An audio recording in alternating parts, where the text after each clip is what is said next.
Bonjour, bienvenue dans cette nouvelle vidéo. Aujourd'hui, on va s'intéresser à comment développer sa médiumnité. Et oui, moi je pars du principe qu'on a tous une capacité, un don, comme on peut apprendre à jouer d'un instrument de musique ou à peindre ou à danser. On peut apprendre à développer cette médiumnité qui est en nous. Alors, déjà, qu'est-ce que la médiumnité? C'est tout simplement la capacité qu'a une personne à percevoir l'avenir, dans un avenir plus ou moins proche, on va dire, ou plus ou moins lointain, et à percevoir également, ça c'est la clairvoyance, mais pour moi ça fait partie de la médiumnité, c'est à percevoir une personne quand elle est en face de vous, comment elle est, comment elle ressent sa vie, qu'est-ce qui se passe à l'intérieur d'elle, sans rentrer dans les détails, mais on va dire au niveau émotionnel, comment elle est à l'intérieur d'elle-même.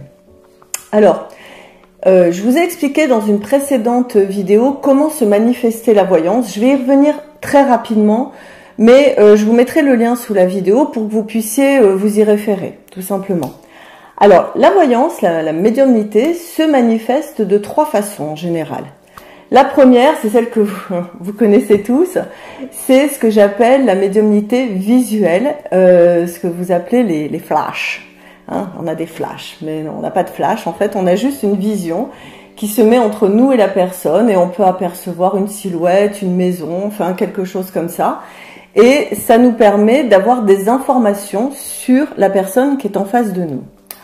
Ensuite, on a une voyance qui s'appelle, une médiumnité qui s'appelle auditive, c'est-à-dire qu'on va entendre des mots, des phrases qui concernent la personne. Par exemple, ça peut être...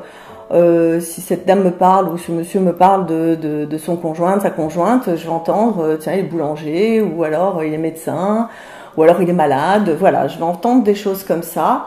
Je ne rentrerai pas non plus trop dans les détails de comment je perçois cela, je vous renvoie encore à la vidéo précédente où je parle de guides spirituels, d'êtres de lumière, etc. Troisième support, qui est plus un support là sur la clairvoyance, c'est le support kinesthésique, c'est-à-dire mon corps ressent des choses qui ne m'appartiennent pas. Alors c'est pas grave, hein, je vous rassure, ça fait, faut s'y habituer.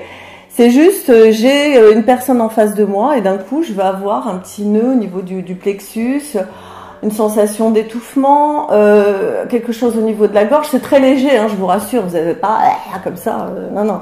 C'est juste un petit ressenti et c'est vrai que pour être à l'écoute de l'autre, au niveau de sa médiumnité kinesthésique, il faut être très en connexion avec son corps et se dire, c'est pas moi qui ai mal au ventre, en fait, c'est la personne qui a par exemple des grandes angoisses et que je perçois ces angoisses. Ok ? Voilà un petit peu le support qu'un médium peut avoir pour développer justement sa médiumnité. Mais après, si vous n'avez pas ça, mais que vous avez un petit peu des intuitions, des ressentis, des choses comme ça, vous pouvez développer ce don. Et c'est de ça dont on va parler aujourd'hui dans cette vidéo. Alors pour développer ce don, moi ce que je vous conseille c'est quand même d'avoir 4 qualités qu'il va falloir travailler, développer. La première qualité, ça va être la motivation. C'est tout bête, mais quand on veut faire quelque chose, si on n'est pas motivé, si on n'a pas le désir de faire la chose, ça ne fonctionne pas. Que ce soit pour la voyance, la marche à pied, peindre, quoi que ce soit qu'on veut faire dans la vie, il faut avoir de la motivation. Donc ça c'est le premier point. Après la motivation, il va falloir développer une autre qualité qui est la persévérance. Parce que c'est pas parce que vous vous dites « Ah oui, j'ai envie de développer ma médiumnité » que ça va arriver comme ça en 2 minutes ou en 3 jours ou une semaine. Ça peut mettre du temps, donc il va falloir persévérer. La troisième qualité qui est très importante aussi, c'est au-delà de la persévérance et de la motivation, c'est vraiment d'avoir la foi. La foi en vous, et cette foi c'est une confiance en vous, et vous dire oui je vais y arriver, oui je suis capable, et vraiment de vous ancrer dans cette croyance, c'est pour ça qu'on parle de foi, dans cette croyance de se dire je suis capable de le faire, il n'y a pas de raison, pourquoi moi j'y arriverai pas alors que d'autres y arrivent, hein. C'est comme quand on veut apprendre la peinture, moi j'adore peindre, hein, dans mes heures perdues, bon pas trop en ce moment mais j'adore ça. Je suis pas particulièrement douée quoi, je vais pas faire des grandes expos dans des grands musées, mais n'empêche, au moment où je peignais régulièrement, j'ai vu que je faisais des progrès parce que j'avais la foi, j'avais la confiance que j'allais y arriver. Donc ces 4 qualités que sont la motivation, la persévérance, la foi et la confiance, ça va vraiment être vos leitmotivs, il va falloir être focus là-dessus. Donc ça, c'est vraiment dans votre état d'esprit. Ensuite, moi, ce que je vous conseille vraiment fortement, c'est de trouver un support qui va vous aider et qui va justement vous donner la confiance que vous n'avez pas forcément au départ. Alors, le support, moi par exemple, c'est les cartes. Je travaille beaucoup avec le tarot de Marseille et puis avec un jeu que j'ai créé, dont je vous parlerai peut-être plus tard, à voir. Donc voilà, j'ai ce support, ça me permet de pouvoir canaliser un petit peu mes ressentis, etc. Vous pouvez avoir comme support la numérologie, vous pouvez avoir comme support l'astrologie. L'astrologie et la numérologie, je les conseille fortement aux personnes qui ont un côté très carré, un peu, comme on dit, cartésien. Parce que c'est des calculs, c'est de la réflexion, c'est de l'analyse. Et donc, ça va les aider à être rassurés. Et par le biais de ce support qui est finalement un support intellectuel, ça va leur permettre de développer cette médiumnité, cette intuition. Après, vous pouvez utiliser le pendule, voilà, ce qui vous convient, d'accord? Trouvez le support qui vous convient. Mais trouvez-en un parce que développer comme ça, sans avoir quelque chose sur lequel on peut s'appuyer concrètement, c'est un petit peu plus difficile. Donc je vous conseille de trouver votre support, celui qui vous convient. Vous pouvez en avoir plusieurs, pourquoi pas. Moi je suis astrologue et je suis également tarologue et médium. Donc vous voyez, je travaille avec ces deux outils, plus les cartes que l'astrologie, mais bon, je peux utiliser les deux. En troisièmement, il va falloir quand même apprendre à s'ouvrir un petit peu à, je dirais, à une connexion avec vous-même. C'est-à-dire qu'il va falloir être, comme on dit, axé sur soi-même. C'est-à-dire si vous êtes en pleine dépression, en pleine angoisse, avec un stress, etc. dans votre vie, ça va être compliqué de pouvoir faire le vide à l'intérieur de vous pour vous brancher sur l'autre. Donc, je vous recommande fortement de vous ouvrir, et ça, je le recommande tout le temps dans toutes mes vidéos, donc à force, vous allez voir que vous allez comprendre de quoi je parle. Je vous recommande fortement de vous ouvrir à la méditation, à la relaxation, à la sophrologie, à l'hypnose, à la prière, voilà, à vous intéresser au développement personnel, essayer de comprendre, tiens, quelles sont les casseroles que j'ai à l'intérieur de moi, à la spiritualité. Ça ne veut pas dire la religion, hein, je vous dis pas d'aller dans une religion quelle qu'elle soit, mais de vous ouvrir à une autre dimension. Hein, ne restez pas simplement branché sur le monde matériel. Ouvrez-vous à autre chose. Ça va vous apporter énormément de bien-être. Ça va vous apporter une conscience de vous-même, un élargissement de la conscience du monde, et ça va vous aider à comprendre les autres. Parce que la médiumnité, la voyance, c'est aussi un rapport à l'autre, et c'est un rapport à l'autre dans son intime, dans sa psychologie, dans ce qu'il est. Si vous n'avez aucune notion de psychologie ou de développement personnel, ça va vous manquer. Vous allez vous sentir un petit peu dépassé par moment. Donc je vous invite fortement à travailler aussi tous ces domaines-là, et surtout la méditation et la relaxation, qui vont vous permettre, si vous avez une émotion forte, quelque chose, et que vous êtes amené à voir quelqu'un en consultation, je ne sais pas, pourquoi pas, si vous avez envie de faire ça professionnellement, et que vous êtes complètement stressé, ça va pas passer. La personne, elle va le sentir. Donc dans ce cas-là, moi ça m'arrive régulièrement, je suis un peu tendue, j'ai fait des papiers de l'administratif, ça me prend la tête. Je sais que j'ai une consultation, je vais faire 10-15 minutes de méditation avant pour calmer mes émotions, être zen, être sereine et pouvoir être complètement dans l'ouverture à l'autre. Ça, c'est très important. Alors, il y a une chose aussi qui est très importante, c'est qu'il va falloir apprendre à lâcher prise. On lâche prise sur les résultats.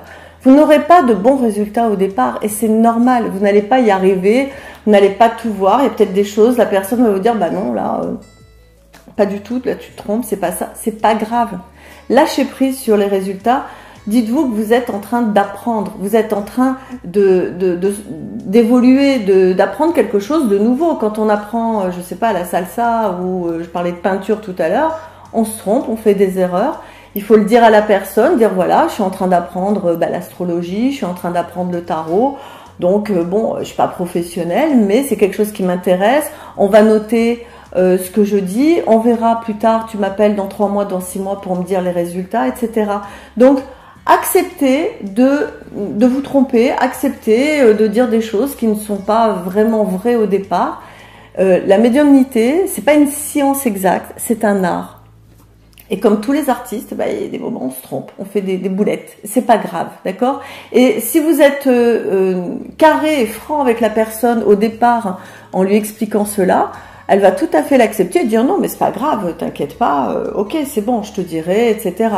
Et dans ce cas-là, ou vous ne faites pas payer, ou alors si vous faites payer un prix étudiant, j'ai envie de dire 10, 15 euros, parce que vous savez que vous êtes en apprentissage, d'accord? Un apprenti coiffeur, eh ben des fois il va se tromper, il va clac, la frange il va vous la couper un petit peu trop court, c'est pas grave, c'est un apprenti. Et on pardonne aux personnes qui sont en train d'apprendre. Un peu moins à ceux qui sont expérimentés, et c'est normal, voilà.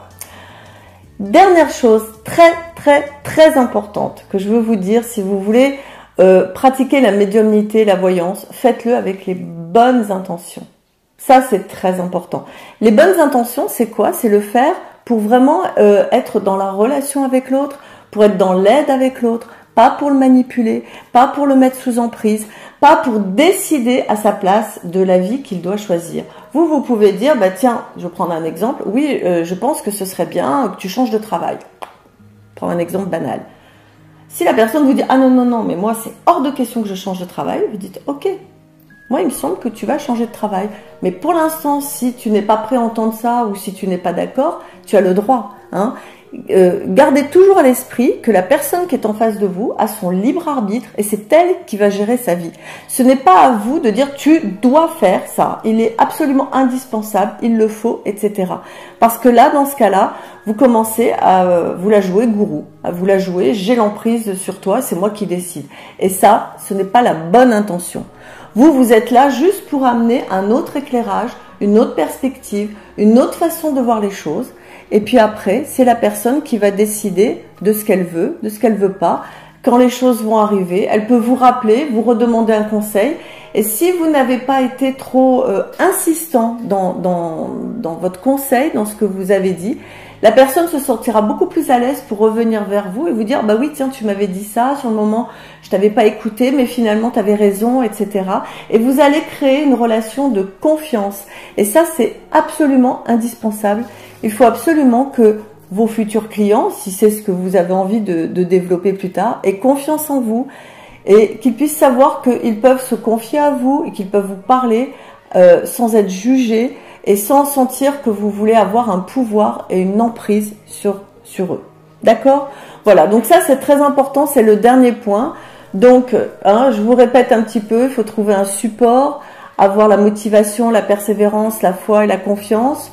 Et il faut lâcher prise au début sur les résultats et surtout la bonne intention. Ça va être capital. Ok? Voilà, je vous remercie d'avoir écouté cette vidéo. Si elle vous a plu, comme d'habitude, vous la partagez, vous la likez. Si vous n'êtes pas abonné à la chaîne, abonnez-vous, hein, d'accord? Et puis moi, je vous retrouve très bientôt pour une prochaine vidéo. Je vous embrasse, à bientôt. Ciao!